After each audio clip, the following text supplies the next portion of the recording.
The tricky part about Open Graph is it almost really needs to be two different projects. And I believe Open Graph is going to be built into RDFA in 7.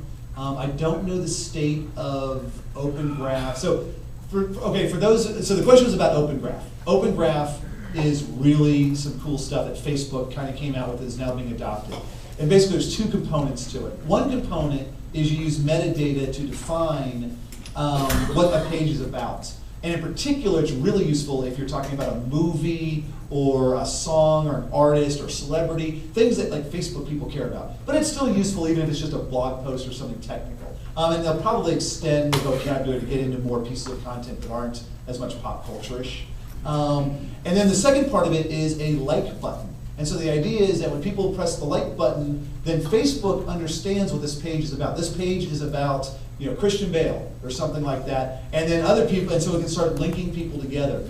What I kind of know a little bit is that I'm trying to think if David Reed is integrating. I don't know what the support is, but I do know that if you look across like NodeWords and RDFA, I think there's a support for getting the Open Graph metadata in. And then the like button is really it's just a JavaScript. No, but it also allows you to search on Facebook so that your page actually becomes a Facebook page. Right, yeah. So yeah, that's a great point. So basically we put this metadata on, it's sort of extending Facebook and giving your web page a lot of Facebook capabilities. It's cool technology, although it's a little scary when companies are owning it. Do tag clouds hurt or help SEO? I've heard conflicting. Tags I've always found to be tags I've always found to be very useful. When you have like a cloud tag on the site and they've got all these different tags going on a page. Generally, we find when we enable tagging on a website, it'll normally increase traffic by about 10%. Of course, that'll vary, and then generally you want to use there's an auto tagging module, which like Alchemy is integrated into, so you can auto tag a lot of things, or if you just have your writers doing a good job with that. And obviously that's what the keyword research module is for, is to help you pick the right tags and line them.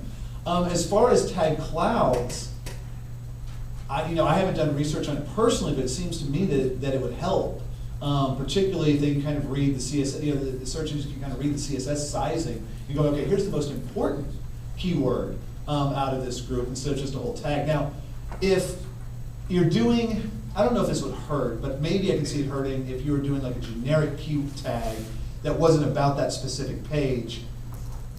We actually do that on our website. The more I think about it, that's possible that might, but I doubt it. I think a lot of times what happens is that there's so many great blogs out there that are using tag clouds that Google's going to say, you know what, we can figure out how to ignore this, or whatever confusion it's causing to our bot. We can figure out ways to ignore it. That's generally what happens. Kind of a basic on SEO and duplicate content when we're posting content under a URL and then displaying the content under a taxonomy term. Are we penalized for that? Could you just address that question in general? Sure. About generally the way, and you could ask 10 people, get 10 different answers. Although generally, if you're using Drupal's default tagging, you're just getting a teaser.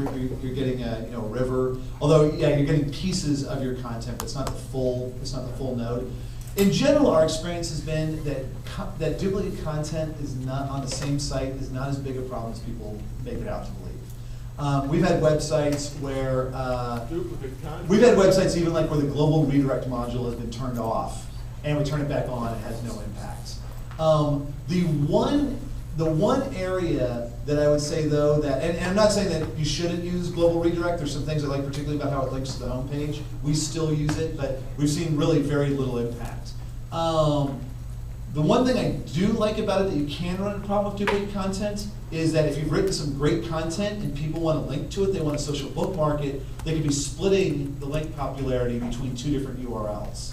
And that's something you do want to avoid. Right. It's along those lines that even if you're not being penalized for it, if the spider comes in and sees this content under one URL, and they see the same content under another URL, which is the taxonomy term, then even if they don't penalize you for it being duplicate content because it's the same site, but still, how is in terms of how that's going to, Sure. the authority that the search engines are going to give the individual URL? What we've seen is that the node is going to get the authority in general, because the taxonomy term is a listing that links to the node. And so the search engines, this could be my summary, my guess at it, but that the search engines say, okay, well, here is a part of the content that's on this node, part of it's being duplicated, but ultimately this just links over to the node. So the node's is the important piece. Again, the search engines, blogging, this is a very typical thing, that river of post thing on a blog or something like that. The search engines know these standard sort of usability widgets and patterns.